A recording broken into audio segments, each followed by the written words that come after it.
늘 새로운 지식에 목마르고 세상에 숨겨진 원리를 파헤치기 좋아하는 여러분 환영합니다. 오늘 하루도 잘 보내고 계신가요? 네, 다들 좋은 하루 보내고 계시길 바랍니다. 반갑습니다. 어쩌면 이 방송을 들으시면서 오늘 저녁으로 구울 스테이크를 고르거나 주말에 가족들과 먹을 삼겹살을 생각하고 계실지도 모르겠네요. 저도 오늘 저녁엔 고기를 좀 구워볼까 생각 중이었거든요. 그렇죠. 오늘은 여러분의 그 일상적인 저녁 메뉴를 완전히 새로운 시각으로 보게 만들어드릴 아주 흥미로운 심층 탐구 시간을 준비했습니다. 오늘 우리가 함께 살펴볼 자료들은 식욕과학, 그러니까 고기과학에 관한 전문적인 연구 노트와 글들인데요. 네, 아주 흥미롭고 방대한 자료들이었죠. 맞아요. 우리의 이번 탐구 미션은 아주 분명합니다. 우리가 마트 진열대에서 무심코 고르는 고기의 운명을 결정짓는 그 숫자의 마법을 해독하는 거죠. 바로 수소이온 농도, 즉 pH가 어떻게 고기의 모든 것을 말해주는 바코드 역할을 하는지 파헤쳐보는 겁니다. 자, 본격적으로 시작하기 전에 여러분께 질문 하나 드릴게요. 마트에서 포장된 고기를 샀는데 그 포장지 아래에 붉은 물이 줄줄 흐르는 것을 보신 적 있으신가요? 아마 고기를 사보신 분들이라면 한 번쯤은 다들 경험해 보셨을 겁니다. 아니면 겉보기엔 아주 멀쩡하고 신선해 보였는데 냉장고에 넣은 지 며칠 지나지도 않아서 금방 상해버린 고기를 경험해 보신 적은요? 놀랍게도 이 모든 현상의 99%가 고기가 얼마나 신선한가의 문제가 아니라고 합니다. 네, 맞아요. 신선도 문제가 아니라는 게 저도 자료를 보면서 참 놀라웠어요. 우리 눈에 보이지 않는 pH 5.6이라는 화학적 궤적 때문이라는 거죠. 이게 도대체 무슨 의미인지 오늘 낱낱이 파헤쳐 보겠습니다. 우리가 마트에서 고기를 고를 때를 한번 생각해 보면요. 보통 유통기한 라벨을 확인하거나 겉으로 보이는 선홍빛 색깔 혹은 눈꽃처럼 피어난 마블링 같은 직관적인 요소들에 크게 의존하잖아요. 그렇죠. 아무래도 눈에 보이는 걸 믿게 되니까요. 하지만 이번 식욕과학 자료들을 깊이 들여다보면서 우리가 진짜 주목해야 할 더 큰 맥락이 있다는 걸 깨달았습니다.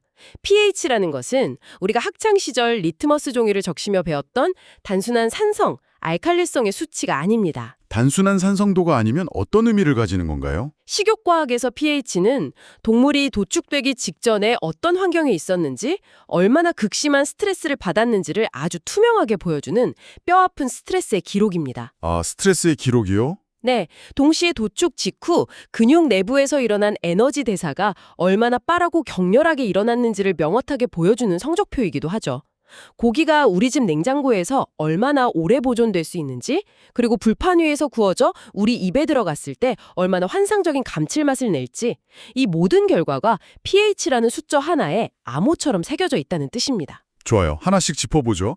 먼저 살아있는 동물의 생명력 넘치는 근육이 어떻게 우리가 아는 그 고기고 변하는지 그 과정부터 머릿속에 그려볼 필요가 있을 것 같습니다. 네, 아주 중요한 출발점이죠. 살아있는 동물의 근육은 보통 pH 7.2에서 7.4 사이, 즉 중성 상태를 아주 안정적으로 유지한다고 자료에 나와 있더라고요. 심장이 뛰고 피가 돌기 때문이죠. 혈액이라는 훌륭한 완충제가 몸속을 끊임없이 돌면서 산도를 완벽하게 조절해주고 있으니까요. 그런데 도축이 이루어지고 심장이 멈춰서 피의 공급이 완전히 끊기게 되면 근육은 그때부터 말 그대로 생존을 위한 사투를 시작합니다. 그 사투의 과정이 아주 핵심적입니다. 근육세포 입장에서는 동물이 죽었다는 사실을 즉각적으로 인식하지 못해요. 그저 갑자기 산소 공급이 끊겼네? 큰일 났다. 어떻게든 에너지를 만들어야 해. 라고 반용하는 거죠. 생존 본능이 발동하는 거군요. 맞습니다. 그래서 산소 없이도 에너지를 쥐어짜내는 비상 시스템, 즉 무산소 대사를 가동하게 됩니다. 이것을 과학적인 용어로 해당 작용이라고 부릅니다. 근육 안에 비축해 두었던 당분을 태워서 에너지를 만드는 과정이죠. 아, 그러니까 근육세포들은 자기가 죽어간다는 것도 모른 채 살기 위해서 남은 에너지를 막 갉아먹는 거군요. 그런데 이 무산소 대사를 하면 필연적으로 생기는 부산물이 있잖아요. 우리가 격렬하게 운동하고 나면 근육이 뻐근해지는 원인으로 알고 있는 그 물질 말이에요. 네, 바로 젖산입니다. 살아있을 때는 젖산이 생겨도 혈액이 다시 시선해지지만 도축 후에는 피가 돌지 않으니 이 젖산이 근육세포 안에 그대로 차곡차곡 쌓이게 됩니다. 젖산이라는 이름 그대로 산성물질이기 때문에 중성이었던 근육의 pH가 서서히 떨어지면서 약산성으로 변해가는 거네요. 정확합니다. 바로 그 과정이 일어나는 거죠. 여기서 정말 흥미로워지는데요. 그 약산성으로 떨어지는 하강 곡선에서 가장 중요한 지점이 바로 식욕산업의 매직 넘버로 불리는 목표 수치, 즉 타겟 pH 5.6이더라고요. 저는 처음에 이 숫자를 보고 왜 하필 5.6이지? 하고 궁금했는데 자료를 읽다 보니 고개를 끄덕이게 됐습니다. 아주 명확한 세 가지 이유가 있더군요. 네, 첫 번째 이유는 고기를 보관해 보신 분들이라면 가장 공감하실 보존성입니다.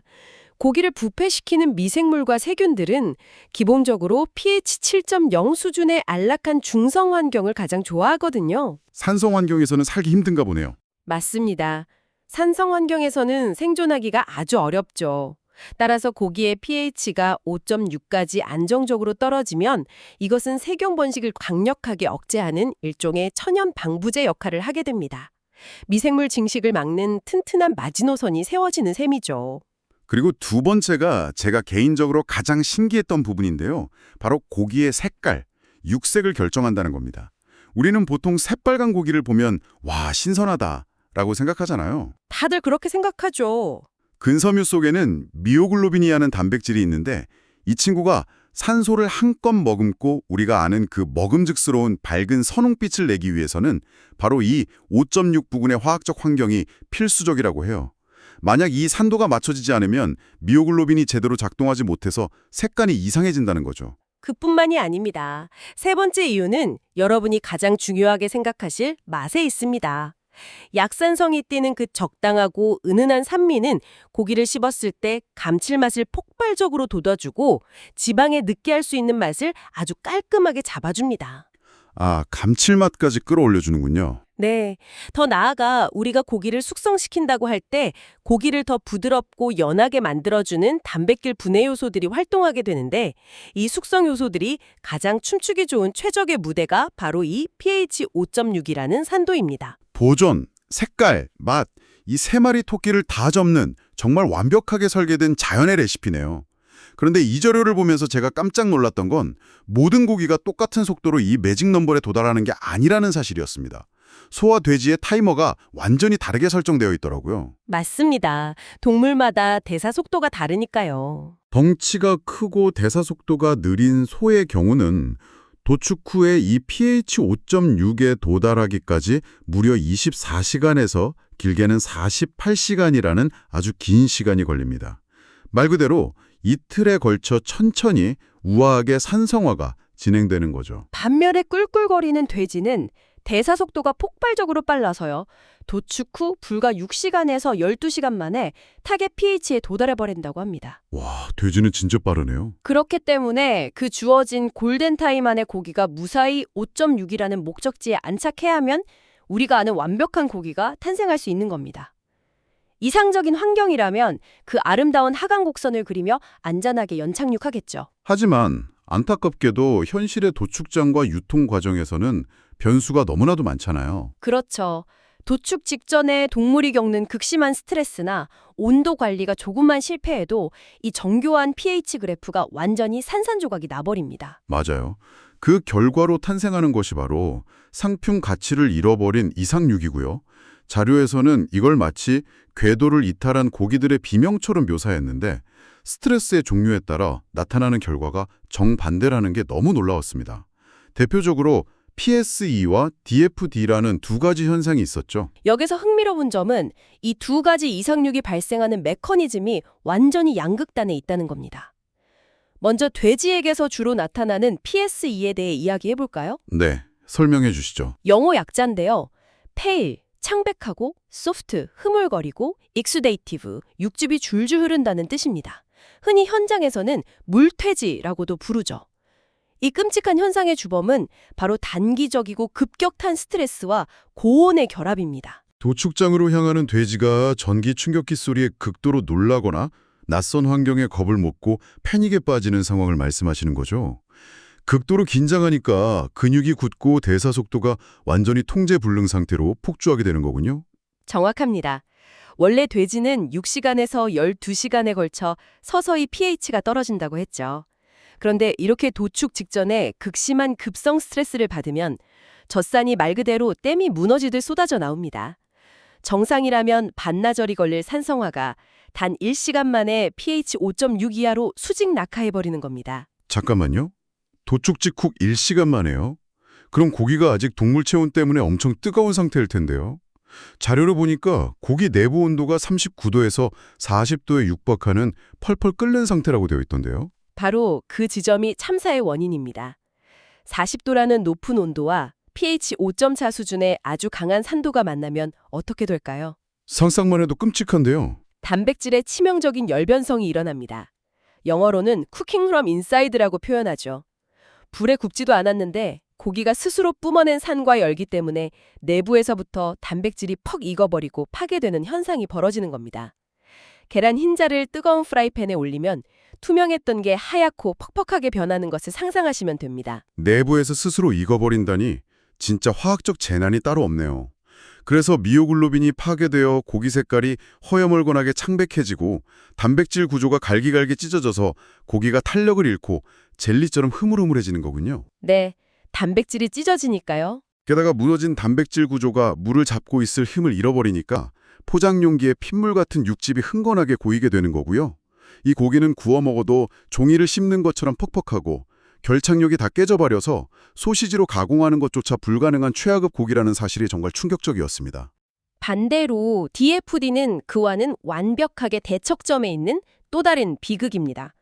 주로 소고기에서 발생하는 문제로 dark, 검고, firm, 단단하고 dry, 건조한 상태를 말합니다.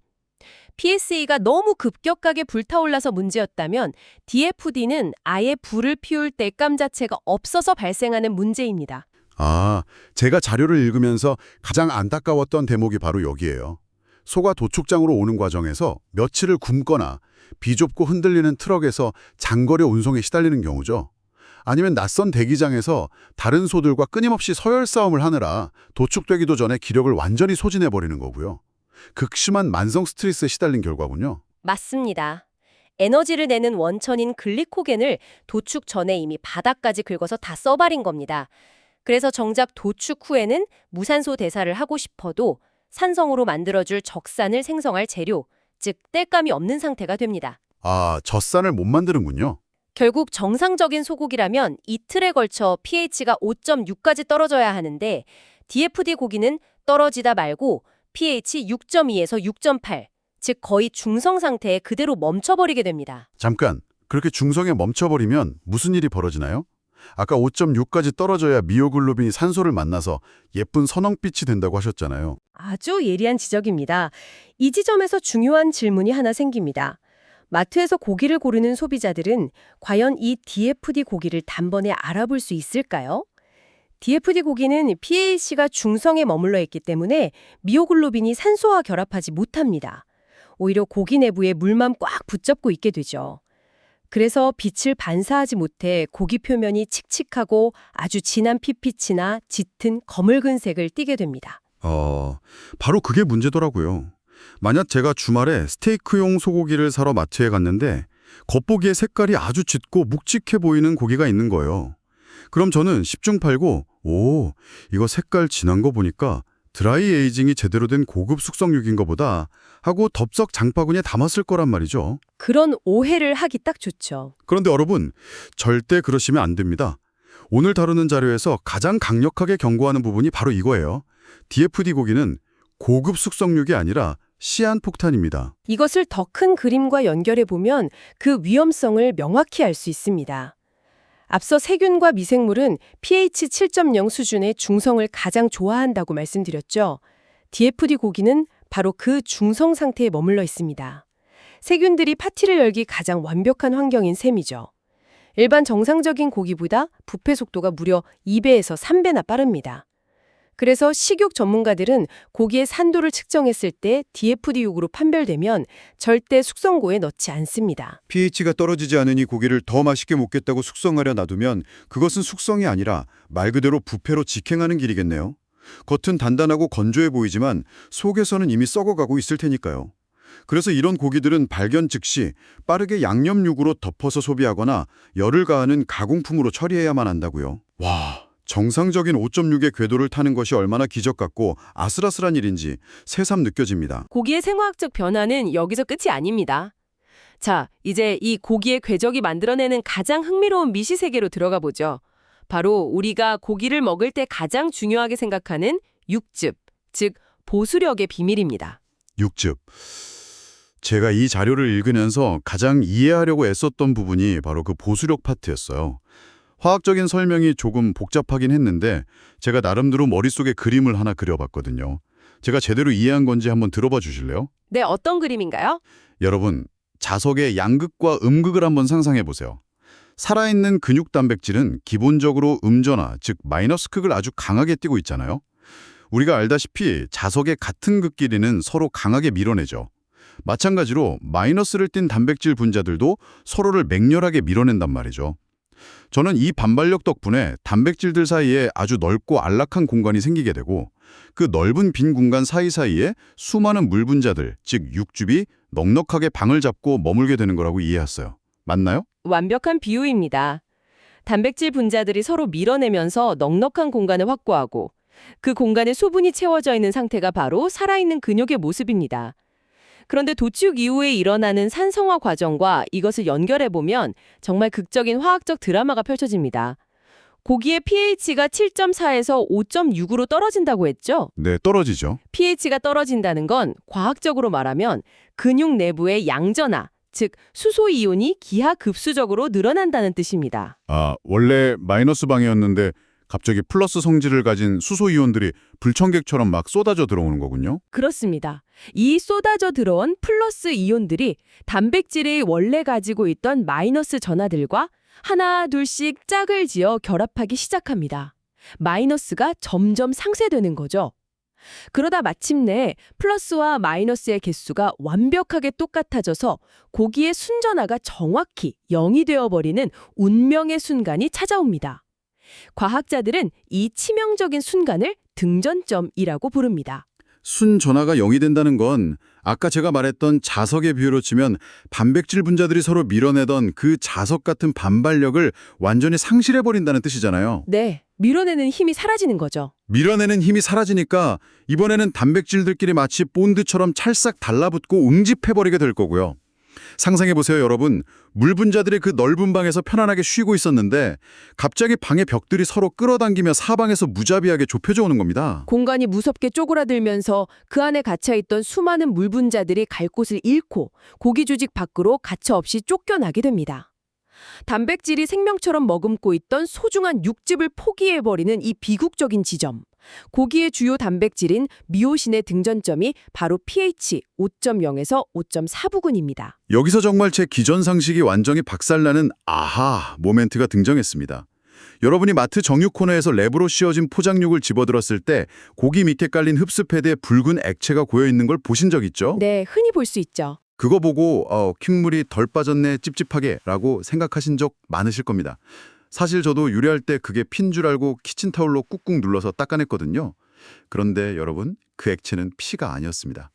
그건 단백질이 산성화되면서 이 등전점에 가까워지며 살기 위해 뱉어낸 순수한 육즙, 즉 드립이었던 겁니다. 우리가 피라고 오해했던 게 사실은 스테이크의 촉촉함을 담당하는 그 소중한 육즙의 눈물이었던 셈이죠. 이 드립의 정체와 등전점의 원리를 정확히 알고 나면 고기를 다루고 숙성시키는 이른바 에이징 전문가들이 매일 밤낮으로 직면해야 하는 지독한 딜레마를 이해할 수 있습니다. 한번 논리적으로 생각해 보시죠. 고기를 오랫동안 썩지 않게 보존하려면 어떻게 해야 할까요? 아까 세균은 중성을 좋아한다고 하셨으니까 세균이 싫어하는 산성 환경, 즉 pH를 5.5 이하로 최대한 꾹꾹 낮춰야 하겠죠. 맞습니다. 하지만 반대로 입안에서 육즙이 팡팡 터지는 맛있는 스테이크를 만들기 위해 고기 안에 수분을 가득 가둬두려면 어떻게 해야 할까요? 수분을 다 쫓아내버리는 낭떠러지인 등전점, 그러니까 pH 5.1에서 무조건 멀리 도망쳐야죠. 다시 말해 pH를 높게 유지해야 육즙을 지킬 수 있잖아요. 잠깐만요. 이거 모순이네요. 보존성을 위해서는 pH를 낮춰야 하는데 육즙을 지키려면 pH를 높여야 하잖아요. 네, 아주 정확히 짚으셨습니다. 게다가 자연적으로 도달하는 가장 이상적인 타겟 pH가 5.6인데 이 숫자가 불행하게도 육즙을 잃어버리는 낭떠러진 등전점 5.1과 소름 돋게 가까이 붙어 있어요. 아무리 완벽하게 도축된 최고의 고기라도 자연적인 화학 원리상 어느 정도의 육즙 손실은 절대 피할 수 없는 숙명 같은 거네요. 네, 아주 정확하게 핵심을 파악하셨어요. 바로 그 아슬아슬한 줄타기가 식육과학의 영원한 숙제입니다. 하지만 인류는 늘 과학적 돌파구를 찾아내죠. 숙성 전문가들은 이 자연의 한계를 넘어서기 위해 치밀한 화학적 기술들을 동원합니다. 첫 번째는 기본 중의 기본인데 처음부터 pH가 등전점 근처로 곤두박질 치지 않도록 관리하는 겁니다. 동물들이 도축 전후로 스트레스를 받지 않게 극도로 조심스럽게 다뤄서 최종 pH를 5.7에서 5.8이라는 아주 좁고 안전한 구역에 단단히 묶어두는 방법이죠. 스트레스 관리가 결국 최고의 기술이군요. 그리고 제가 자료에서 본 두 번째 방법은 진짜 마법 같았어요. 우리가 흔히 먹는 가공육에서 쓰는 염지 기술이요. 햄이나 소시지를 만들 때 고기를 갈아버리면 조직이 다 깨져서 퍽퍽해져야 정상인데 소금, 즉 염화나트륨을 넣는 순간 기적이 일어난다고 하더라고요. 나트륨과 염소 이온이 단백질 사이로 파고들어서 전화 구조를 강제로 바꿔버린다고요? 그렇습니다. 소금의 이온들이 개입하면 낭떠러지인 등전점의 위치 자체가 원래 5.1에서 다른 곳으로 아예 멀리 이동해버립니다. 플러스 마이너스가 0이 되는 지점을 조작하는 거죠. 소시지를 한 입 베어 물었을 때 육즙이 탁 터지며 쫄깃한 식감이 나는 이유가 단순히 고기를 잘 뭉쳐서가 아닙니다. 소금이 단백질의 보수력을 비약적으로 끌어올린 과학의 승리인 셈입니다. 와, 짭짤하게 간을 맞추는 건 줄만 알았는데 등전점을 조작하는 화학 처리 과정이었다니요. 그리고 세 번째 해결책인 빙원 숙성 기술도 흥미로웠어요. 고기를 얼기 직전의 온도로 극한까지 차갑게 유지하면 단백질 구조 자체가 아주 굳건하게 보호된다면서요. 그러면 설령 pH가 떨어져서 등전점에 가까워지더라도 단백질들이 서로 달라붙지 않고 버틸 수 있는 강력한 방어막이 생긴다는 거죠. 네, 온도 관리가 또 다른 마법을 부리는 거죠. 또 하나 신기했던 건 워터 에이징이었습니다. 진공 포장한 고기를 깊은 수조 속에 둥둥 띄워놓는 거 식당에서 많이 보셨을 텐데요. 저는 그게 그냥 온도 유지용인 줄 알았어요. 그런데 고기의 pH가 이미 너무 낮아져 버려서 육즙이 밖으로 줄줄 빠져나갈 위기에 처했을 때 물의 거대한 수압이 외부에서 꾹꾹 눌러주면서 육즙이 빠져나가지 못하게 가둬주는 일종의 물리적인 응급 처방전 역할을 하더라고요. 거기서 끝이 아닙니다. 이 모든 처방이 가능하려면 먼저 정확한 진단이 필요하겠죠. 최고의 숙성 전문가나 식육 기술자들에게 pH 측정기는 단순히 산도를 재는 막대기가 아닙니다. 그것은 내과 의사들이 환자의 가슴에 대는 청진기와 완벽히 똑같은 역할을 합니다. 아, 청진기요. 고기의 기기를 찌르는 순간 숫자는 고기의 과거와 현재를 모두 말해줍니다. 아, 이 고기는 5.6에 정확히 안착했으니 안심하고 장기 숙성구에 넣어도 되겠다. 혹은 이 고기는 6.2에서 멈춘 DF도 6이니까 썩기 전에 오늘 당장 양념을 해서 소기해야 해. 이건 5.3까지 떨어져서 육즙이 새고 있으니 수압을 이용한 워터 에이징으로 응급처치를 하자. 결국 식육과학의 정수는 이 보이지 않는 숫자를 정확히 읽고 해석하는 자만이 고기의 상태를 완벽히 진단하고 올바른 요리법을 처방할 수 있다는 데 있습니다. 그래서 이것이 다 무슨 의미일까요? 오늘 우리가 이 심층 탐구를 통해 확실히 알게 된 건 마블링이 화려한 최고의 고기, 입에서 녹는 스테이크라는 것은 단순히 정육점 사장님의 좋은 감이나 직관으로 결정되는 게 아니라는 겁니다. 그것은 수소이온 농도라는 보이지 않는 미시세계가 만들어내는 단 0.1의 오차도 허용하지 않는 철저하고 냉혹한 과학의 영역이었습니다. 네, 철저한 과학이죠. 여러분, 장담하건대 이제 이번 주말에 마트 정육 코너에 서게 되신다면 고기를 바라보는 시선이 이전과는 완전히 달라져 있을 겁니다.